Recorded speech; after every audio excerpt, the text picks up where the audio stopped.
Question number 1 है, हिंदी वर्णमाला में अयोगवाह वर्ण कौन से हैं? अ, आ, ई, उ, अंग, आहा। तो इसका राइट आंसर है ऑप्शन नंबर डी, अंग और आहा। ये दोनों क्या हैं? अयोगवाह वर्ण हैं। व्याख्या देखते हैं। हिंदी वर्णमाला में अंग ये क्या है? अनुस्वार है, और आहा क्या है? विसर्ग है। इन दोनों को क्या कहा गया है? अयोगवाह कहा जाता है इन दोनों को, अंग और आहा। नेक्स्ट क्वेश्चन है, निम्नलिखित में से शुद्ध वर्तनी वाला शब्द कौन सा है? कवित्री दिया है, तो कवित्री का सही स्पेलिंग क्या होता है? शुद्ध वर्तनी। क, वा में छोटी की मात्रा होता है, सॉरी, व, क, व, या में छोटी की मात्रा होती है और त्रा में बड़ी की मात्रा। इसको याद रखना है, पहले वाले में छोटी की मात्रा, दूसरे में बड़ी की मात्रा। ये शुद्ध वर्तनी वाला शब्द है। तो किस में है? ऑप्शन नंबर बी में, कवित्री। ये क्या है? सही आंसर है। शुद्ध शब्द कवित्री पोएटिस्ट है। क्वेश्चन नंबर 3 है, क वर्ग का उच्चारण स्थान है? मूर्धा, दंत, ओष्ठ, कंठ। राइट आंसर है ऑप्शन नंबर डी, कंठ। क वर्ग पूछा है, क वर्ग में जितने भी आते हैं सब कंठ से उच्चारण होता है उसका। तो क वर्ग का उच्चारण स्थान क्या है? कंठ। क वर्ग में क्या क्या आते हैं? क, ख, ग, घ, ड। इन सब का उच्चारण कंठ से होता है। क्वेश्चन नंबर 4 है, विद्यालय शब्द में कौन सी संधि है? दीर्घ संधि, गुण संधि, वृद्धि संधि, यण संधि। राइट आंसर है ऑप्शन नंबर ए, दीर्घ संधि। विद्यालय शब्द में कौन सी संधि है? दीर्घ संधि। कैसे है दीर्घ संधि? क्योंकि यहाँ पे विद्या प्लस आलय, इससे क्या बना है? विद्यालय बना है। तो इसमें आ है और इसमें भी आ है, तो इसमें आ प्लस आ, तो बड़ा आ इसका मेल है, अतः यह क्या है? दीर्घ संधि है, क्योंकि ये क्या है? बड़ा आ है। क्वेश्चन नंबर 5 है, चौराहा में कौन सा समास है? द्वंद्व, तत्पुरुष, द्विगु, कर्मधारय। राइट आंसर है ऑप्शन नंबर सी, द्विगु। चौराहा में कौन सा समास है? द्विगु समास। क्यों है द्विगु समास? चौराहा का अर्थ है चार राहों का समूह। क्या है? चार राहों का समूह। जिस समास का पहला पद संख्यावाचक हो, यहाँ पे हो रहा है चार, संख्या है ये, संख्यावाचक हो, वह क्या होता है? द्विगु समास कहलाता है। क्वेश्चन नंबर 6 है, अपमान शब्द में कौन सा उपसर्ग है? अ, अप, मान, अति। अपमान, अप प्लस मान, ये इससे बना है, तो इसमें क्या पूछा है? उपसर्ग पूछा है। तो अब क्या है? उपसर्ग है। किसमें दिया हुआ है? अब ऑप्शन नंबर बी में, ये राइट आंसर है। अपमान शब्द में कौन सा उपसर्ग है? अप उपसर्ग है। अपमान, अप प्लस मान, इसमें अप क्या है? उपसर्ग है। क्वेश्चन नंबर 7 है, घुमक्कड़ शब्द में कौन सा प्रत्यय है? ओड़ा, अक्कड़, आक, उ। राइट आंसर है ऑप्शन नंबर बी, अक्कड़। ये घूमना शब्द, घूमना प्लस ये प्लस किसको लिया गया है? ये अक्कड़। तो इन दोनों को मिला के क्या बना है? घुमक्कड़ शब्द बना है। तो इसमें कौन सा प्रत्यय है? अक्कड़। अक्कड़ क्या है? प्रत्यय है। यहाँ पे व्याख्या में देखते हैं, घूमना क्रिया में अक्कड़ प्रत्यय लगने से घुमक्कड़ शब्द बनता है। क्वेश्चन नंबर 8 है, आग का तत्सम रूप क्या है? अग्नि, अघि, दहन, पावक। राइट आंसर है ऑप्शन नंबर ए, अग्नि। आग का तत्सम रूप पूछा है, तत्सम रूप है अग्नि। आग का तत्सम रूप क्या है? अग्नि। क्वेश्चन नंबर 9 है, इसमें क्या बोला गया है?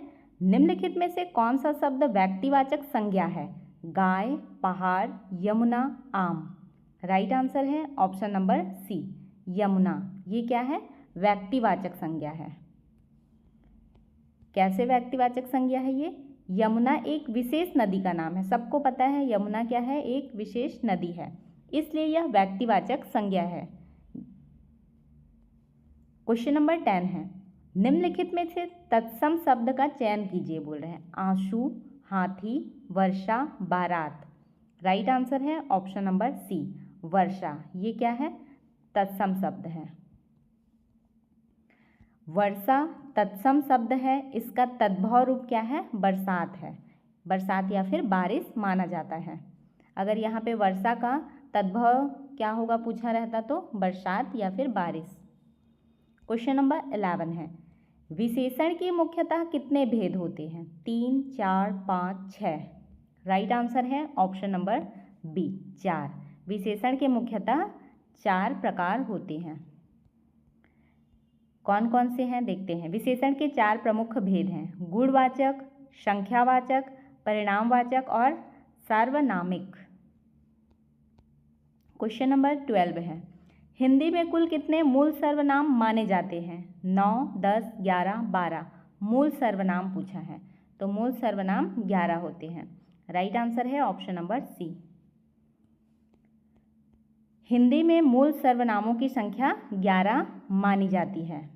क्वेश्चन नंबर 13 है, पेड़ से पत्ता गिरा वाक्य में कौन सा कारक है?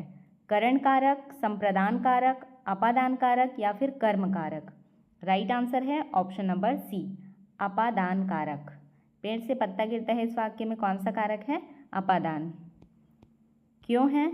जहाँ अलगाव या फिर पृथककरण, मतलब वहाँ अलग हो रहा है। पेड़ से पत्ता गिर रहा है मतलब पृथक हो रहा है, अलग हो रहा है, इसका भाव हो, वहाँ पे क्या? अपादान कारक होता है।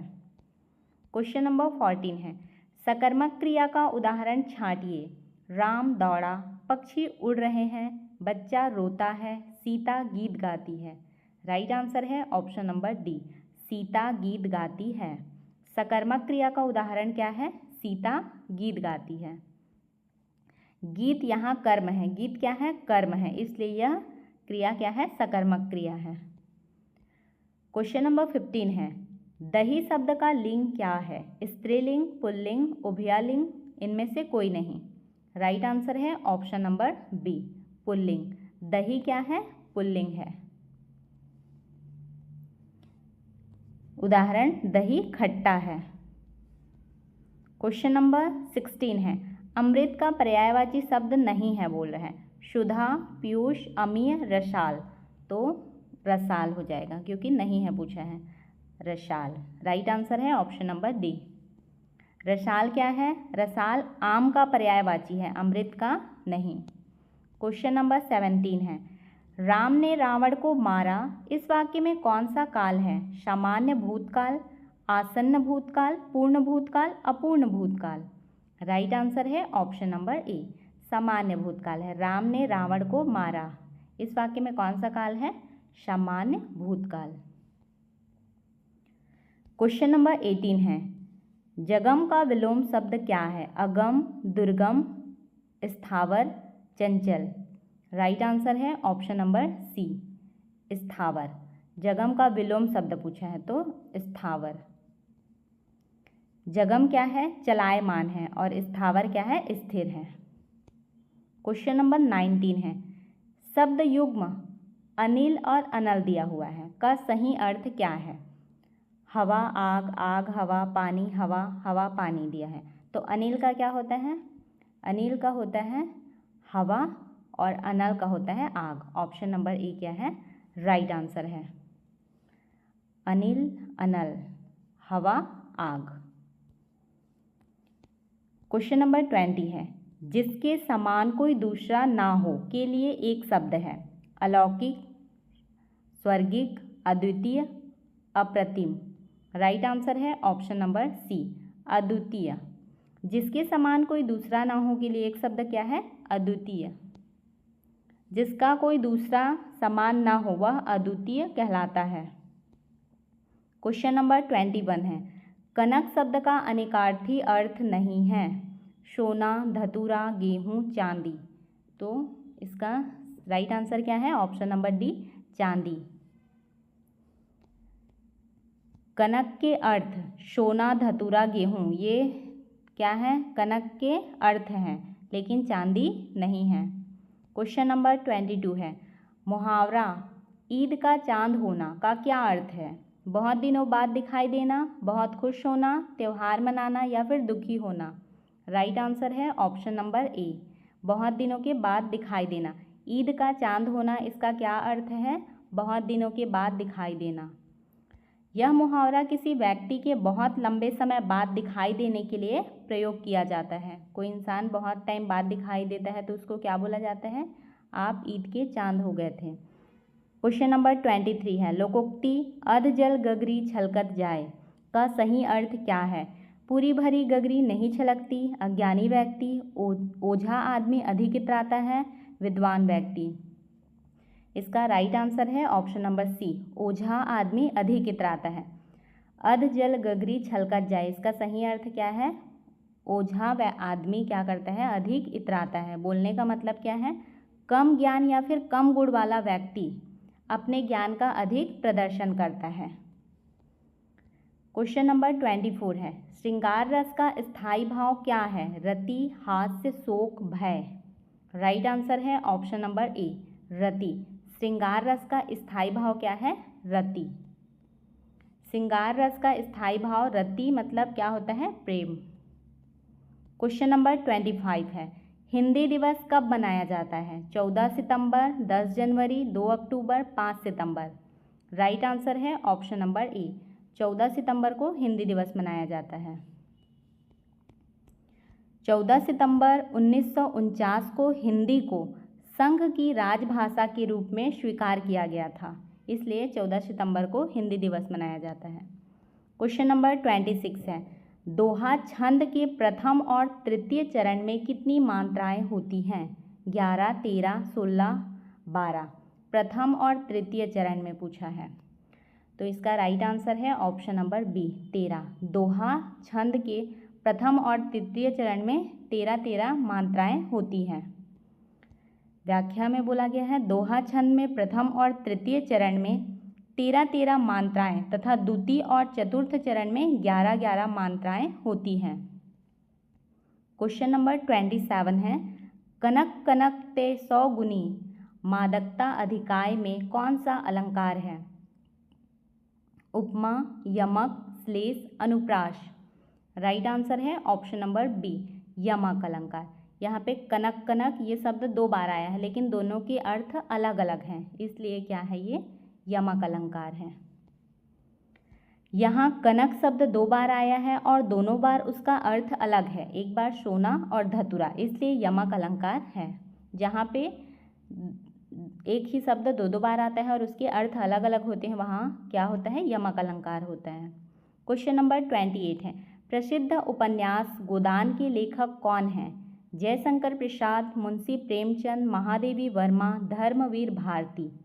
राइट आंसर है option number B, Munshi Premchand. प्रसिद्ध उपन्यास गोदान के लेखक कौन हैं? मुंशी प्रेमचंद। गोदान हिंदी साहित्य का प्रसिद्ध उपन्यास है जिसके लेखक मुंशी प्रेमचंद हैं। क्वेश्चन नंबर 29 है, संविधान के किस अनुच्छेद में हिंदी को राजभाषा का दर्जा दिया गया है? अनुच्छेद 343, अनुच्छेद 351, अनुच्छेद 345 या फिर अनुच्छेद 360। तो इसका राइट आंसर है ऑप्शन नंबर ए, अनुच्छेद 343 में हिंदी को राजभाषा का दर्जा दिया गया है। भारतीय संविधान के अनुच्छेद 343(1) में हिंदी देवनागरी लिपि को संघ की राजभाषा घोषित किया गया है। क्वेश्चन नंबर 30 है, रश्मिरथी किसकी रचना है? रामधारी सिंह दिनकर, मैथिलीशरण गुप्त, सुमित्रानंदन पंत, सूर्यकांत त्रिपाठी निराला। राइट आंसर है option number A, Ramdhari Singh Dinkar. Rashmirathi किसकी रचना है? रामधारी सिंह दिनकर की। रश्मिरथी कर्ण के जीवन पर आधारित प्रसिद्ध खंड काव्य है जिसकी रचना रामधारी सिंह दिनकर ने की थी। इसका PDF आपको हमारे टेलीग्राम चैनल पे मिल जाएगा। आपको हमारी यह वीडियो कैसी लगी कमेंट करके ज़रूर बताएं। यदि आपको हमारी वीडियो अच्छी लगी हो तो वीडियो को लाइक करें, अपने दोस्तों के साथ शेयर करें और चैनल को सब्सक्राइब करना बिल्कुल भी ना भूलें।